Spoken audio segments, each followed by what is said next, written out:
Yes, let us now move on. In the process of untouching, the moment you feel you belong to a certain geography, you're ready to sacrifice for that geography. For example, I will favor colleges from my nationality. Colleges from my hometown are more sincere. Even if you just think about a football team, you would rather be a fan of the football team of your locality. Unclutched from racial identity, you will see so much of peace, joy, bliss happening in you. For example, I've not been promoted only because of my racial background. I'm not invited to office lunches because of my racial background. The moment you unclutch from racial national identities, immediately the universal intelligence awakens in you.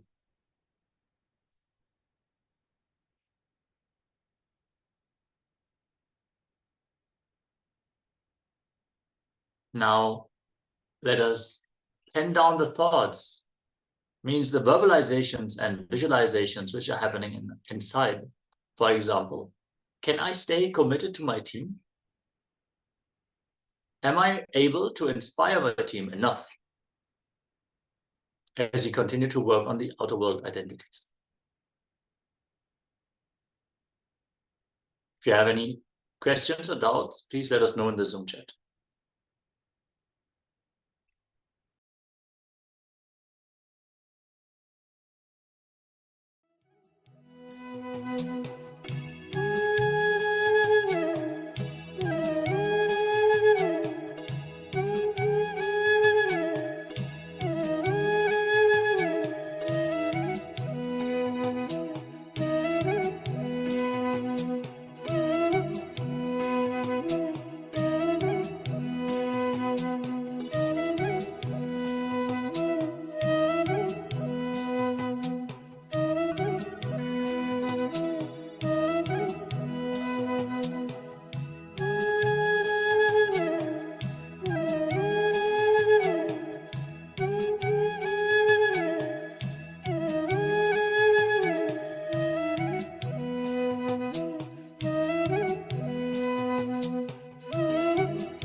Yes. Now let us go deeper into this unclutching exercise. As step by step, we are unclutching from all the identities, all the troubles that are creating for ourselves. The next step is unclutching from thoughts. When you look in the verbalization and visualization happening, in you are all thoughts. Continuously try to unclutch from both. You will see extraordinary powers expressing in you when you start unclutching from your verbalization and visualization. Understand, as we earlier discussed, the beliefs and the compulsive thought patterns that we carry, creating the side effects, after effects, or the unwanted things in our lives. If we are able to unclutch from the subtler and subtler thoughts, the conscious space opens up where we can manifest just exactly what we want. So unclutching from the compulsive thoughts, the background noise is what opens up the clear space. If you unclutch from your thoughts, you will become a yogi. Whenever you remember the verbalization, the words moving or happening in you, or the visualization happening in you, the ideas happening in you, unclutch. Even boredom, restlessness is one more thought, one more visualization. Unclutch even from that.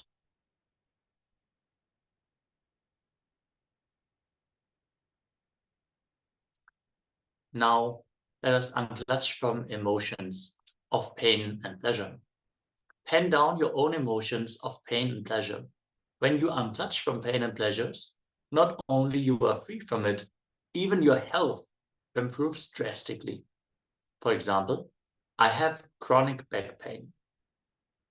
Understand there are so many side effects and after effects.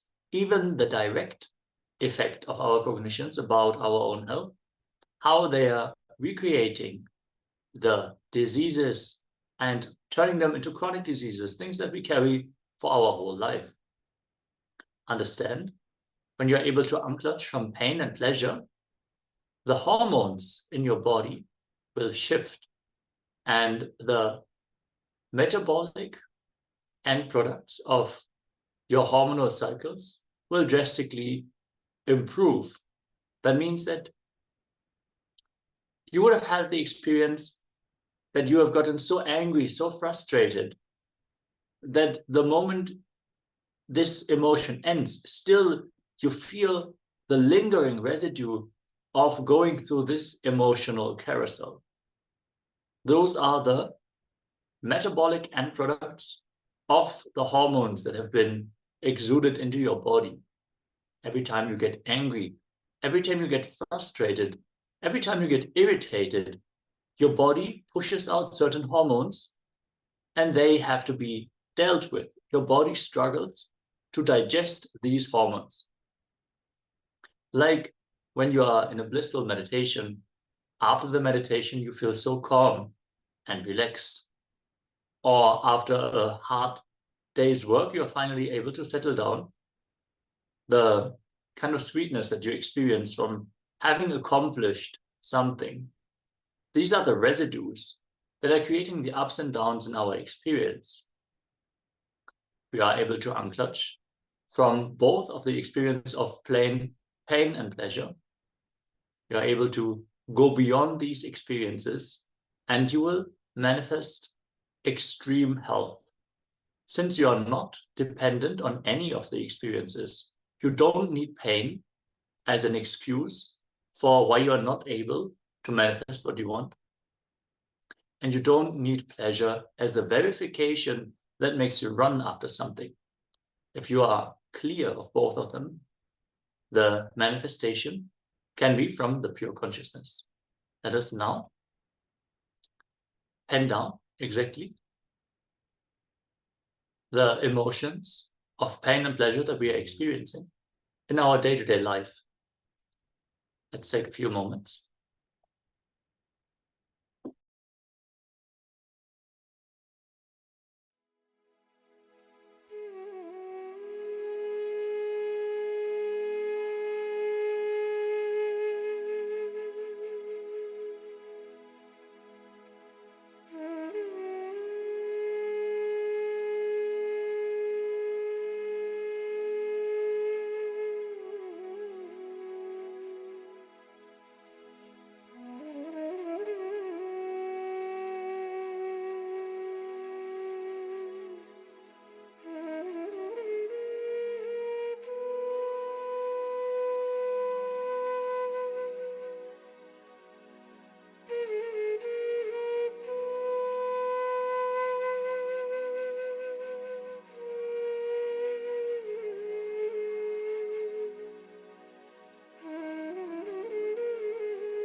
Yes.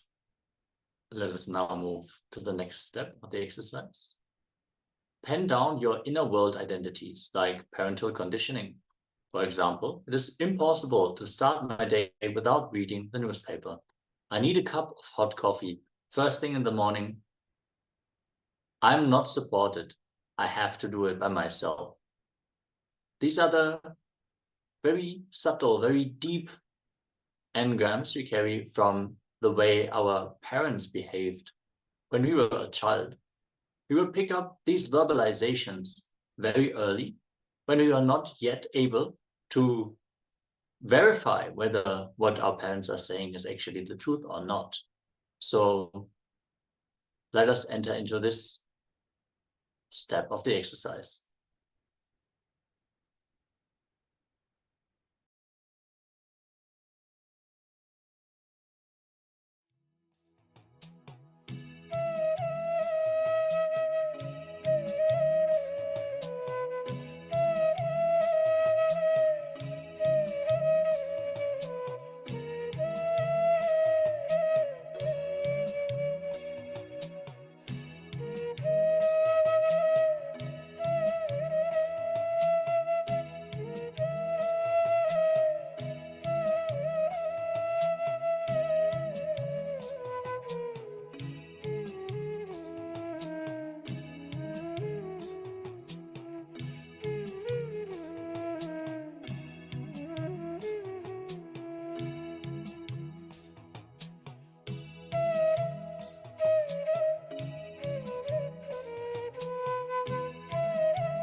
Yes, let us continue to go deeper and deeper into this exercise. Ahankara and mamakara. Ahankara means the idea you project to others about you. Always, ahankara is higher than you. Ideas you project about you is mamakara. Mamakara is always lower than you. Now, let's move on to the biomemory. Pen down the patterns you're carrying from your biomemory. For example, this is how much I can. I cannot do more than this. Our very cognitions about the possibilities that are open to us. See, this is the direct limiting factor. We don't need any reason to believe that we are able to do something or we are not able to do something.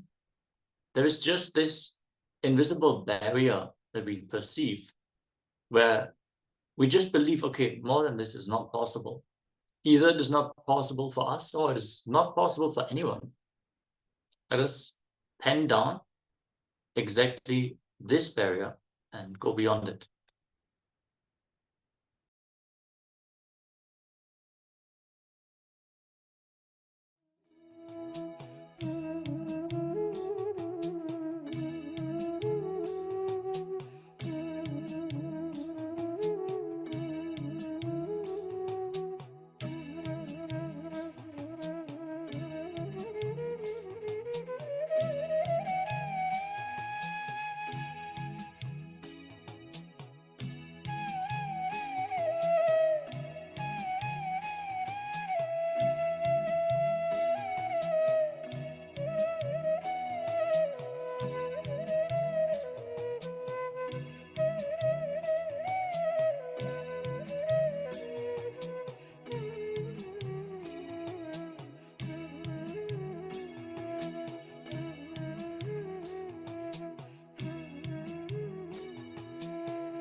Yes. Now that we wrote down the barrier we perceive in our possibility, in our biomemory, let us move to the next step. Understand the patterns of depression, pain, irritation, suffering, our own ideas, to unclutch from these patterns to the extent till we realize that there is no patterns in reality. The next step is to unclutch from our body.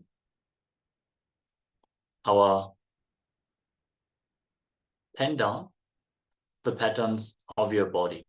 For example, I have uncontrollable migraine. When I'm tensed, I break out in cold sweats. I need a 6-hour cycle of sleep to be active in the day. So many times, the possibilities we perceive, we directly tie them to our physical body. What we believe is true about our body and what we have experienced and cognized about our body. Let us pen down our cognitions, our patterns of the physical body.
we are nearing the deepest layers of our identity, the false beliefs that we build.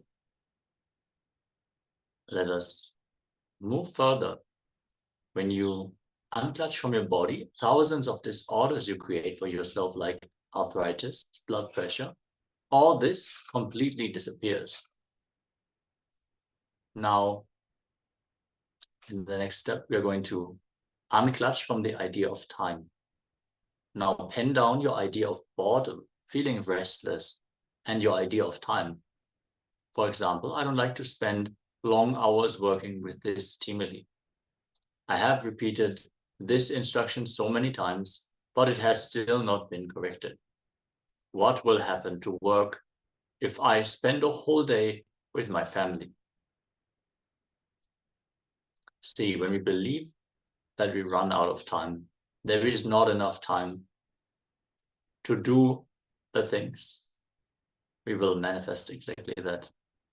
We will manifest the conflicts, and we disempower ourselves at a very fundamental level, as time itself is a psychological concept. As per Hinduism, time is not a chronological experience. It is based on the thoughts per seconds that we carry. So as we believe that we don't have enough time, we manifest the reality where this also becomes our experience in the external world. So let us now unclutch from our beliefs about time.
Now, let us move to the final step of this process. To the deepest level, the deepest layer, because of the benefits and experience by unclutching from the very source, the idea of I, you will simply move to the next level and experience all levels, 9 levels of unclutching. Leaders are born sometimes, made many times. Hold on to that powerful cognition, I am Paramashiva. Even with yourself, behave as Paramashiva. Even when you are alone in your bedroom, talk to you as Paramashiva. Behave with yourself as Paramashiva. Demand yourself to be Paramashiva. You will become so integrated with his principles, his vibration. Cosmos will feel so good about you. You will feel so good about Cosmos. That is leadership quality. You will feel Brahmanyam Bahuputratam. I am the favorite, chosen one, the favorite inheritor of the cosmos. So,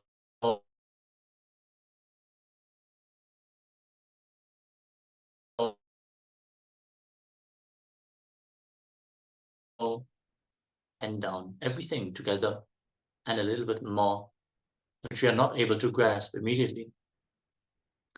But just unclutching from that idea of I can happen if you decide I am Paramashiva. This is not my real identity. This is also a part of me, but this is not only this is me. With this, we come to the essence of what it means to be a leader. Understand, you are Lord of existence. You are Paramashiva.